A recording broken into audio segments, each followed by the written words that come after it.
আসসালামু আলাইকুম। শুরু করছি নির্বৃষ্টি উপন্যাস। লেখনীতে নাফিসা তাবাসসুম খান, পাঠে আমি মার্জিয়া। স্নেহা গলার স্বর কঠিন রেখেই বলে, আমি ওকে পড়ানো শুরু করেছি বছরের 4টা মাস শেষ হওয়ার পর। সামনে ওর যে পরীক্ষা, বোর্ড পরীক্ষার খুব একটা দেরি নেই।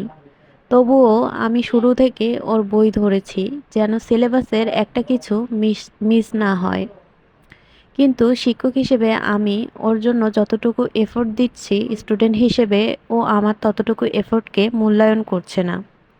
এরকম চলতে থাকলে বোর্ডে ভয়াবহ একটা কাণ্ড করবে ও। আমার মনে হয় বাসায় ওকে আরেকটু স্ট্রিক্টলি ট্রিট করে একটা রুটিনের মধ্যে চলার জন্য বাধ্য করা উচিত।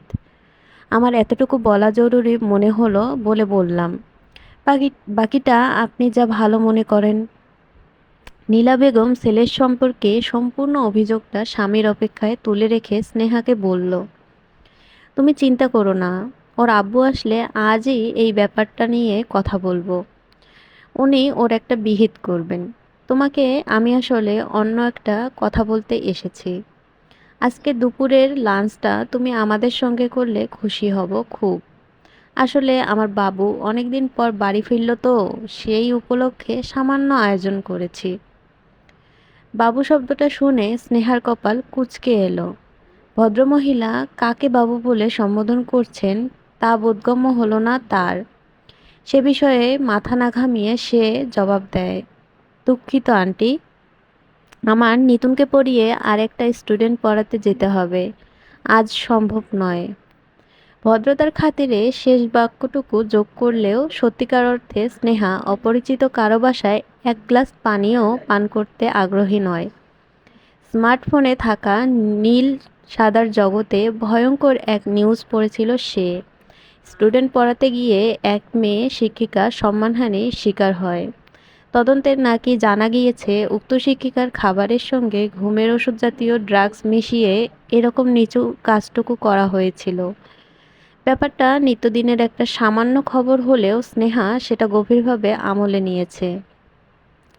তার মতো মেয়েকে জীবনের তাগিদে একা চলতে গেলে এসব বিভিন্ন বিষয় মাথায় রেখে চোখ কান খোলা রেখেই চলতে হয়। নির্মম এই পৃথিবীতে নারী হিসেবে কাউকে ভরসা না করাটা সে একটা জরুরি ব্যাপার বলে মনে করে। নীলা বেগম তবুও কিছুটা জোর খাটিয়ে বলল, তাহলে আজ নিতুনকে পড়ানোর প্রয়োজন নেই, একেবারে লাঞ্চ করে নেই আমরা, চলো। তারপর না হয় গেলে তুমি। স্নেহা মনের অনাগ্রহটুকু বহাল রেখেই সামান্য মিথ্যা মিশিয়ে বলে, আপনি ব্যস্ত হবেন না আন্টি, আমি ওকে পড়াতে আসার আগে ক্যান্টিন থেকে লাঞ্চ করে নিয়েছিলাম। এখন কিছু খাওয়া সম্ভব না, পেটে সামান্যতম জায়গা নেই, অন্য কোনো দিন ইনশাল্লাহ। এরপর আর জোর করার মতো কিছু থাকে না। নীলা বেগম ছেলেকে কড়া করে চোখ পাকিয়ে চলে যান। নিতুন বেচারা মিসের সামনে চেয়ার টেনে বসে কিছুটা ব্যাখ্যা দেওয়ার মতো করে বলে, মিস, আসলে গতকাল সন্ধ্যায় বাবু ভাইয়া বাসায় আসায় আমি হোমওয়ার্ক করার সময় পাইনি। স্নেহা বইয়ের পাতা উল্টাতে উল্টাতে কড়া গলায় প্রশ্ন করে, তোমার বাবু ভাইয়া তোমার হাত পা বেঁধে রেখেছিল? নিতুন নিজের নখ খুঁটতে খুঁটতে জবাব দেয়, না, আসলে ভাইয়া অনেকদিন পর এসেছে তো, সেই উপলক্ষে আম্মু অনেক কিছু রান্না করেছিল। এখন এত কিছু খেয়ে আমার পেট ফুলে ঢোল হয়ে গেছিল। খেয়ে দেয়ে কি আর এনার্জি থাকে বলুন? তাই ফুলো পেট নিয়ে ক্লান্ত হয়ে ঘুমিয়ে পড়েছিলাম। এরকম বাচ্চামো কথাবার্তায় স্নেহা বিরক্ত হয়। নিতুনকে একটা উপপাদ্য করতে দিয়ে সে বিজ্ঞান বইটা খুলে অষ্টম অধ্যায়ের গুরুত্বপূর্ণ লাইনগুলো হাইলাইটার দিয়ে উজ্জ্বল করে দাগাতে থাকে। ডিসি বাপের ছেলের অদ্ভুত সব সমস্যা। সে নাকি রিডিং পড়ার সময় বুঝতে পারে না এমসিকিউ এমসিকিউর জন্য কোন লাইনগুলো গুরুত্বপূর্ণ। তাই স্নেহার প্রতিদিন এই ছেলের বই দাগিয়ে দিতে হয়। মনে মনে এরকম নবাবজাদা ধরনের সমস্যা দেখে সে বেজায় বিরক্ত। এরকম আলালের ঘরের দুলালদের প্রতি স্নেহার মনে সবসময় বিতৃষ্ণা কাজ করে। এই দুলালদের নাখরা এই দুলালদের নখরার শেষ নেই। এই যেমন নিতুনের এইমাত্র বলা কথাটা, খেতে খেতে ক্লান্ত হয়ে সে নাকি পড়ার এনার্জি পায়নি। এই কথাটা স্নেহার কাছে খুবই লেম বলে মনে হয়েছে। মানুষ শরীরে শক্তি যোগাতে খায়, আর এই বড় লোকেরা নাকি খেয়ে দিয়ে শরীরে শক্তি খুঁজে পায় না। স্নেহার ইচ্ছে করে এই শ্রেণীর মানুষদের ঘাড় ধরে একটু ফুটপাতের ধারে নিয়ে যেতে। ফুটপাত জুড়ে কত ভুখা শিশু খাবারের অভাবে কষ্ট পায়, তা যদি এই ধনীরা বুঝতো। দীর্ঘ 2 ঘন্টা সময় নিয়ে নিতুনকে পড়ানো শেষ করে স্নেহা বাসা থেকে বের হওয়ার সময় লক্ষ্য করে উঠোনের একপাশে থাকা একটা অসচরাচর বাইককে। তার মনে পড়ে যায় কোনো এক বাবুর আগমনের খবরটা। নিতুনের কোনো ভাই বোন আছে সেটা স্নেহার জানা ছিল না। কখনো এই ব্যাপারে আগ্রহও দেখায়নি সে। তার কাজ শুধুমাত্র পড়ানো এবং নিজের মাইনেটা বুঝে নেওয়া দিয়ে। ভ্যাপসা গরমে তিক্ত স্নেহা নিজের কুঁচকে রাখা মুখ নিয়েই বাইকটাকে পাশ কেটে বেরিয়ে যায়। ঘড়ির কাঁটা রাত 9:30 ছুঁই ছুঁই। আশুলিয়ার ব্যস্ত রাস্তায় হালকা গুঞ্জন জানালার ফাঁক গলে ঘরে ঢুকছে। মাথার উপরের ফ্যানটা বিদঘুটে শব্দ তুলে ঘুরলেও সেই বাতাসে স্বস্তি মিলছে না। 3 বেডরুমের ছোট্ট ফ্ল্যাটের ডাইনিং টেবিলে গরম ভাতের ধোঁয়া উঠছে।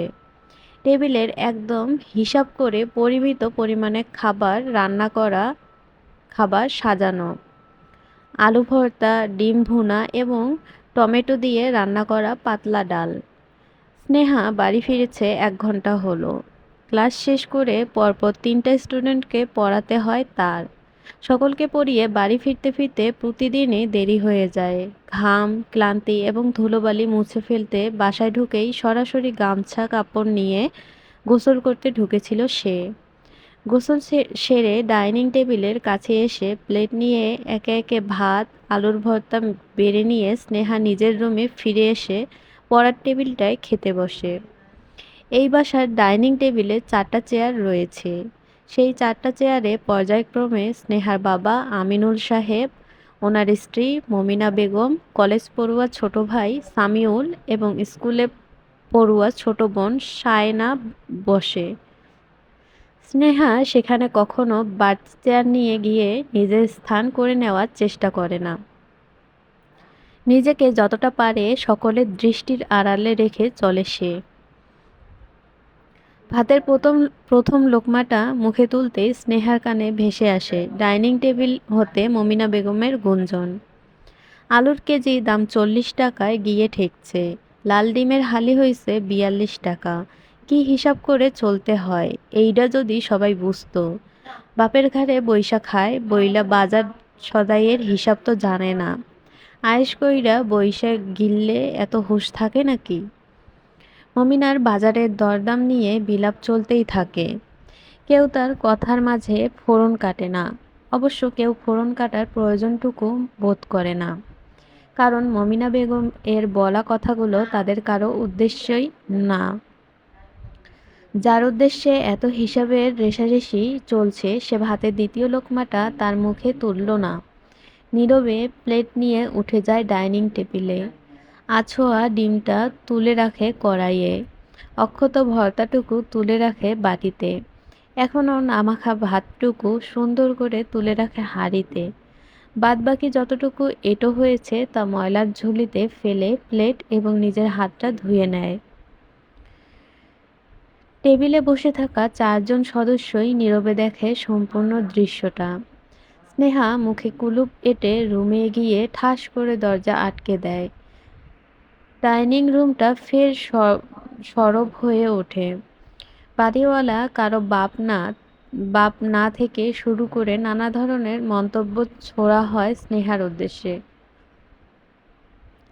সে সকল মন্তব্য গায়ে না মেখে আলোটা নিভিয়ে বিছানায় টানটান হয়ে শুয়ে পড়ে স্নেহা। আজ দুপুরে ক্যান্টিনে বসে 2টো আলুর সিঙ্গারা খেয়েছিল সে। খাওয়ার সময় পাশের টেবিলে বসা 2টো মেয়ের আলাপ তার কানে এসেছিল। আদরের দুলালি মেয়েটাকে নাকি তার মা বাবা কখনো খালি পেটে ঘুমোতে দেয় না। হাজার রাগ করে থাকলেও মা নাকি মুখে তুলে দেয়, খাবার খাইয়ে দিয়ে তারপর ঘুমানোর অনুমতি দেয় মেয়েটাকে। এই ব্যাপারটা নিয়ে মেয়েটার সে কি দুঃখ, সে নাকি শান্তিতে একটু দুঃখ বিলাসও করতে পারে না। ঘটনাটা মনে পড়তেই চোখে রাজ্যের ঘুম নিয়ে শুয়ে থাকা স্নেহার গা জ্বলে ওঠে। হুট করেই তার ইচ্ছে হচ্ছে ওই মেয়েটাকে খুঁজে বের করে দুই গালে ঠাস ঠাস করে দু চারটা চটকানা মেরে এই ঢঙের দুঃখ ছুটিয়ে দিতে। ওই মূর্খ মেয়েটা কখনোই বুঝবে না, যেটা তার দুঃখের কারণ সেটাই কত মানুষের রাত জাগা হাহাকারের এক অধ্যায়।